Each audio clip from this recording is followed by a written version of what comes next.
news and insight. This that keeps you informed. Facebook, Ago FM. Power 365 Radio. Your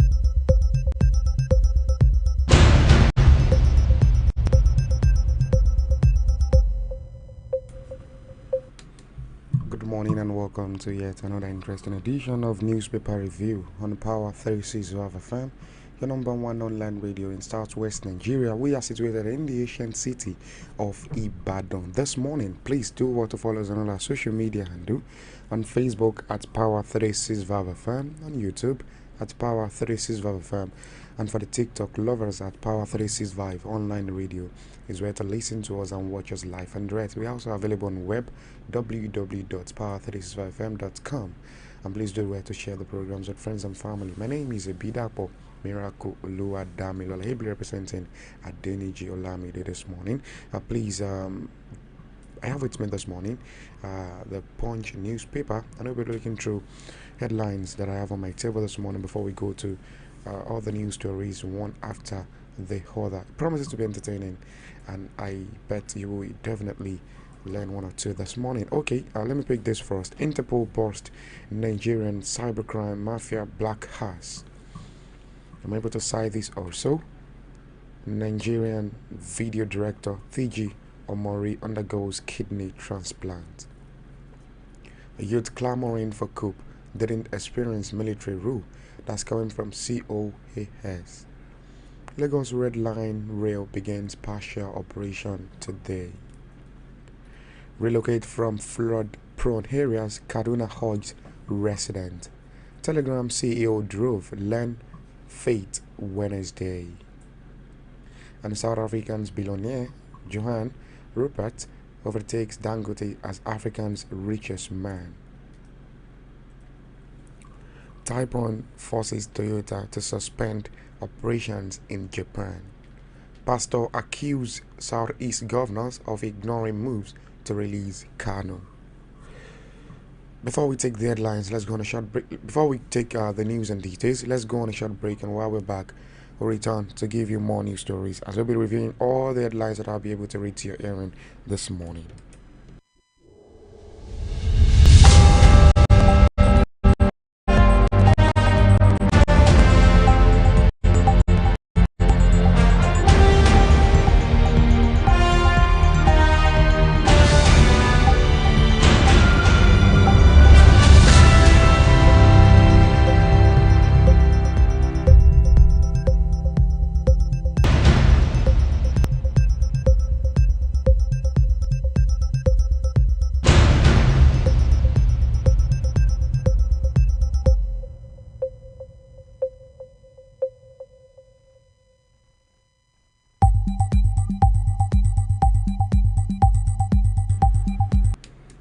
Relocate from flood-prone areas, Kaduna Hodge resident flood-prone areas to evacuate immediately following the devastating flood that affected Sabongari and Zaria local government areas on Monday.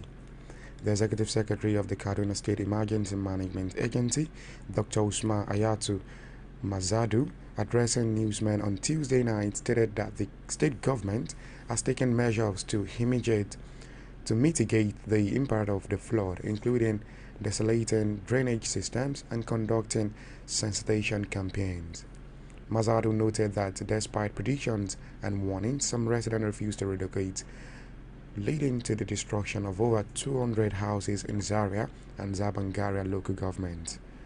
Stressed that the cooperation of residents was crucial in assuring their safety. He further urged residents, particularly farmers, to take advantage of alternative land provided by the state government for farming and to relocate to urban centers. He said, I am here today to address the recent devastating flood that affected Sabangari and Zari local government areas on Monday. Despite our effort to mitigate the impact, the flood has caused significant damage, with over 200 houses being destroyed. As you as well received predictions from the Nigerian Meteorological Agency NIMET 3 months ago, and we took proactive measures to prepare for the flood. Our assessment identified three key issues: inadequate drainage system, the dumping of refuse, the structures erected within waterfalls. We presented our findings to the governor, who directed stakeholders to embark on a statewide desertings of old drainage system. I am pleased to report that this exercise has been completed, which helped minimize the impact of the flood in other predicted areas. However, despite our efforts, some residents refused to evacuate, leading to the destruction of life, of properties. You can pick up a copy of the Punch newspaper this morning and read further details on that, as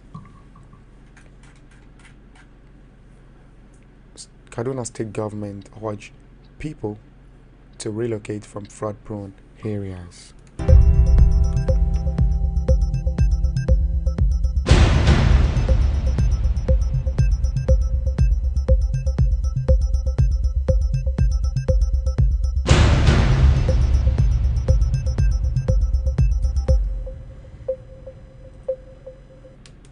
Youth clamoring for coup didn't experience military rule, COAS state. The Chief of Army Staff's Lieutenant General Taoreed Tagbaja on Tuesday yesterday restated that the military would not allow itself to be used by some interest groups to truncate democratic governance in the country. Lagbaja stated this in Uyo, Akwa Ibom State, while speaking during the opening ceremony of the COAS Combined Second and Third Quarters Conference on Tuesday, while noting that such a call for military takeover was coming from young Nigerians who had never experienced the era of Nigerian extensive military rule. The COAS said the Nigerian army was not ready to lose the new prestige it has painstakingly built in the past 25 years by truncating the nation's democratic rule. Describing the recent nationwide hunger protests, or hashtag end bad governance in Nigerian protests, as an eye-opener, the COS said a lesson to take away was that food insecurity and hunger in the country could snowball into a major crisis. He said another pertinent issues that came up during the recent protests is the call for undemocratic intervention in governance by the armed forces of Nigeria. Although one can say this was coming from young Nigerians who have never experienced the era of Nigerians' extensive military rule and the concerted struggle by heroes and heroines of our current democratic dispensation to get the nation on its current path. As the Chief of Army Staffs, my simple response to this call is thanks, but no thanks. The Nigerian army will not allow itself to be used to undemocratically sell some interest to power as the service that received the most image bashing as a fallout of previous military intervention in Nigeria. The Nigerian army is now poised to lose the new prestige it has painstakingly built in the past 25 years, secure and united.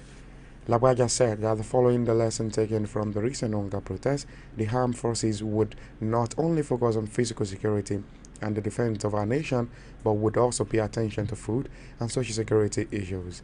You can pick up a copy of the Punch newspaper and read further details on that, as youth clamoring for coup didn't experience military rule. That's coming from COAS.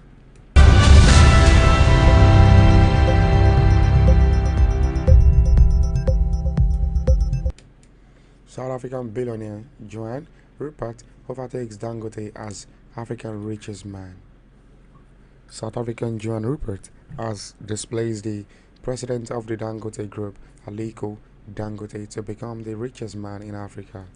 Dangote, who has maintained the top position for several years, saw his wealth drop by $1.7 billion year-to-date in the latest Bloomberg Billionaires Index on Wednesday, as Robert's wealth increased by $1.87 billion year-to-date. The Bloomberg Billionaires Index is a daily ranking of the wealth of the world's richest people. The 74-year-old South African controls the world's largest luxury watchmaker, C. Financiere Richemont, through a family trust. The Bellonville, Switzerland-based company brand include Jaeger LeCoultre and also Cartier. His other holdings include Remgro and Stellenbosch, South African-based investment vehicle, which takes in more than 30 companies. However, for Dangote, the majority of his fortune is derived from his 86% stake in publicly traded Dangote Cement. He holds the shares in the company directly and through his glamour-rich Dangote Industries. Dangote other publicly traded assets include stakes in Dangote Sugar, Nascon-led Industries, and the United Bank for Africa. His investment range from food manufacturing to fertilizer, oil, and other industry. He also owned the Dangote refineries, a 650,000 barrels per day integrated refinery based in Lagos State. Other African billionaire in the top 5 include Nike Ofenmea of South Africa in the third place with $11.3 billion net worth. Nassef Warizi of Egypt with $9.37 billion, and also Nati Krish of South Africa with $9.14 billion. According to the Bloomberg Billionaires Index, the top 10 richest men in the world are as follows: Elon Musk of United States of America with $236 billion, and also Bernard Arnault of France in number 2, and also Jeff Bezos of United States, Mark Zuckerberg of United States also, and also Bill Gates of United States, Larry Ellison of United States, Larry Page of United States, Warren Buffett of United States, Steve Ballmer of United States, Sergey Brin of United States also dominated the 1 to 10. You can read further details on that as South African billionaire Johan Rupert overtakes Dangote as richest African man.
Telegram CEO Durov lands fate Wednesday.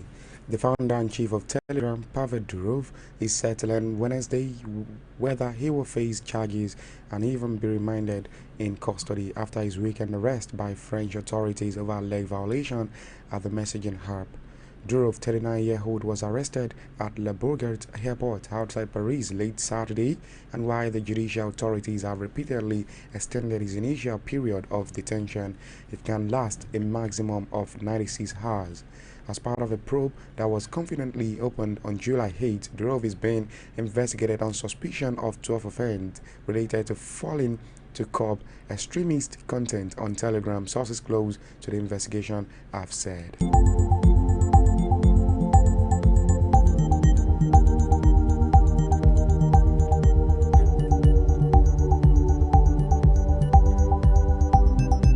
The tech mogul funded Telegram as he was in the process of quitting his native Russia a decade ago. Its growth has been exponential, with the app now boasting over 900 million users. An enigmatic figure who rarely speaks in public, Durov is a citizen of Russia, France, and the United Arab Emirates, where Telegram is based.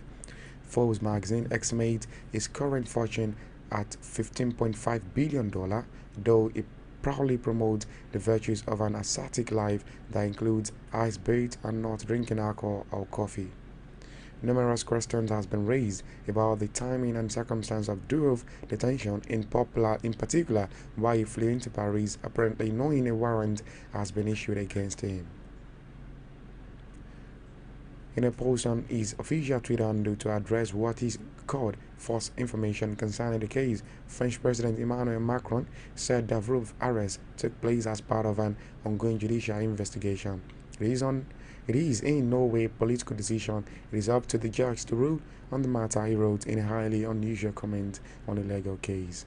In Moscow, Kremlin spokesman Dmitry Peskov said the charges were very serious and those needed no less serious evidence. You can pick up a copy of the Punch newspaper with further details on that, as Telegram CEO Durov learned fate today.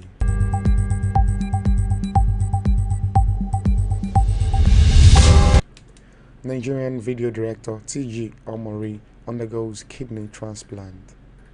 Popular Nigerian music video director and cinematographer Tengot Omori, popularly known as T.G. Omori, has revealed that he undergo a kidney transplant and is only alive because his only brother donated one of his kidney.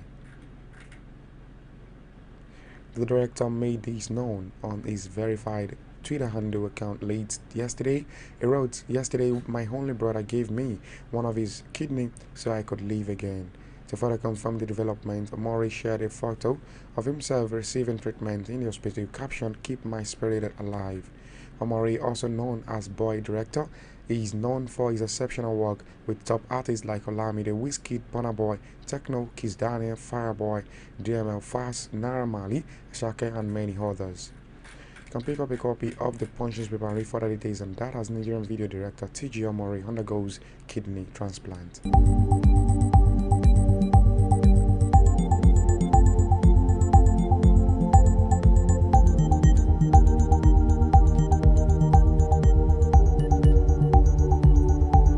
Pastor accused Southeast governors of ignoring moves to release Kano. Minister of God of Igbo extraction have accused Southeast governors of displaying a nonchalant attitude towards the release of the leader of the indigenous people of Biafra, Nnamdi Kanu, charging the governors to be more proactive instead of playing the ostrich and the chicken. Speaking under the aegis of concerned Igbo Ministers Commission, the Minister of God noted the role all Southwesterners played in the release of one of their own, Sunday Igboho, stating, "When Igbo was detained in the Benin Republic, all Yoruba monarchs, politicians and bishops rallied around Mr. Igbo until his release was secured." In a press statement signed by the International and President's Party Coordinator of the Commission, Reverend Tony Uzo Antony, and the General Secretary Apostle Tony Uzuju, the group lamented, "We openly accuse the Southeast governors of playing chicken. What are they terrified of? That the moment Mazi Nnamdi Kanu comes out, they will become irrelevant. How could they put their interests over the above the interests of the general public of the Igbos?"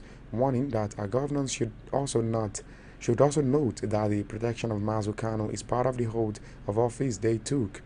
They appealed to the governors to please stand for their own as the governors of the Southwest stood by Sunday Igboho. You can read further details on that, as Pastor accused Southeast governors of ignoring move to release Nnamdi Kanu.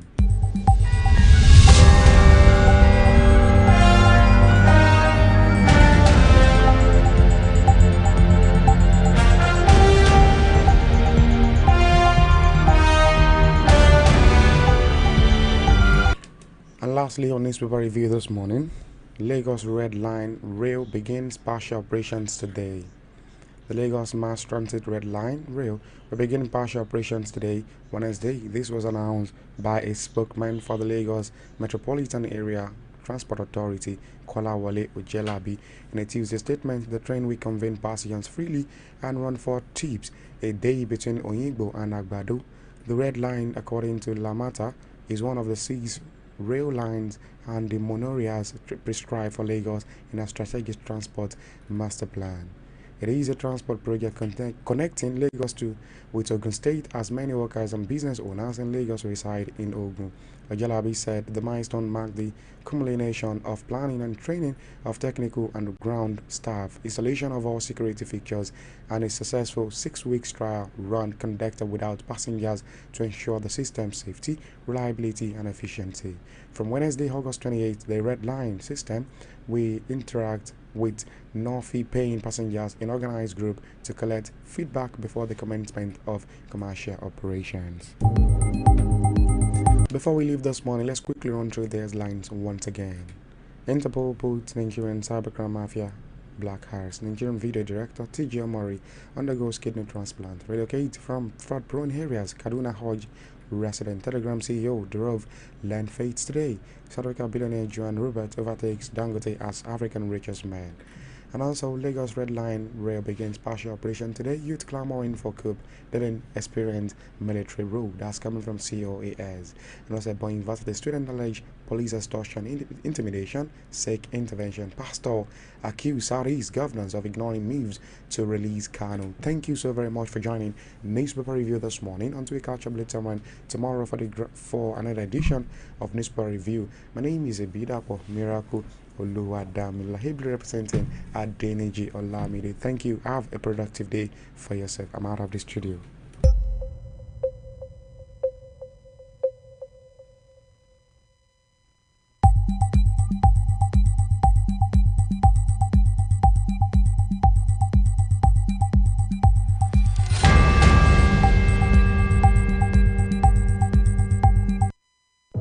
Tune in for the rhythms that make you feel alive. And get ready to power up your day every day on